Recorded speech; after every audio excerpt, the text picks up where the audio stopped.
খামারিরা একটা মানে মিসলিডিং এর মধ্যে আছে, সেটা হচ্ছে যে কি ব্রয়লার ফিড খাওয়াই গরু মোটা করার জন্য, কিন্তু এটা খামারিদের জন্য অনেক বড় লসের একটা বিষয় এবং সেটা আমাদের হিউম্যান কনজাম্পশনের জন্য অনেক হুমকি স্বরূপ।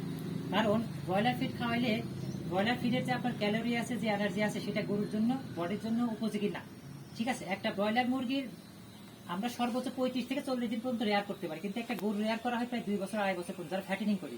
ঠিক আছে, এই ফ্যাটেনিং এর ক্ষেত্রে আপনার 35 দিনের খাবার দিয়ে কখনো 2 বছরের একটা গরু পালা কোনোদিনই সম্ভব না। ঠিক আছে, সেই ক্ষেত্রে আপনারা যদি গরুকে গরুর খাবার না খাওয়ান, সেটা যে কোম্পানিরই খাওয়ান বা যেটাই খাওয়ান না কেন, তাহলে সবচেয়ে বড় ভুক্তভোগী হবেন যারা খামারি তারা। কারণ এই কারণে প্রতি সপ্তাহে আপনার বাড়িতে ডাক্তার ডাকা লাগে।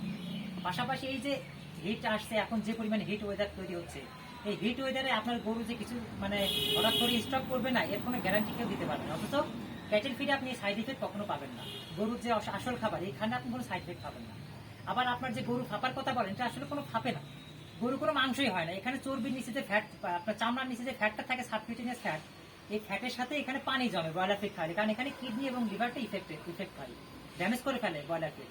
কারণ এত পাওয়ার তো এটার জন্য না, যেটাই সহ্য করতে পারে না, কারণ রুমিন্যান্ট অ্যানিমাল, আর ও তো ব্রয়লার তো রুমিন্যান্ট না। ঠিক আছে, তো সেই ক্ষেত্রে আপনারা যখন গরুর খাবার খাওয়াবেন, তখন এই সাইড ইফেক্ট গুলো হবে না।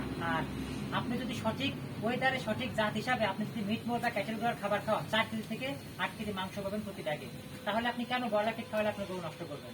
আপনার ব্রয়লার ফিড খাওয়ালে আপনি গরু কখনো হাটে দিতে পারেন, বাড়ি থেকে বেচা লাগবে, কারণ হাটে নিতে গেলে যে কি হবে সে আপনি ভালো করেই জানেন। যে খাওয়ায় সে খামারে নিজেও জানে যে আমার গরুটা আসলে নষ্ট হয়ে যাবে, তাও আমি খাবো। কেন খাবো? আমি তো 1 মাস খাওয়াচ্ছি, আর গরু তো বেঁচে দেবো, গরু তোমার বাড়ি থাকবে না। সে প্রথম কথা বলে গরু আমি বিক্রি করে দেবো। ঠিক আছে, সুতরাং আপনার সবাই মাথায় রাখবেন যে ব্রয়লার ফিড গরুর জন্য এবং মানুষের জন্য কখনোই ভালো।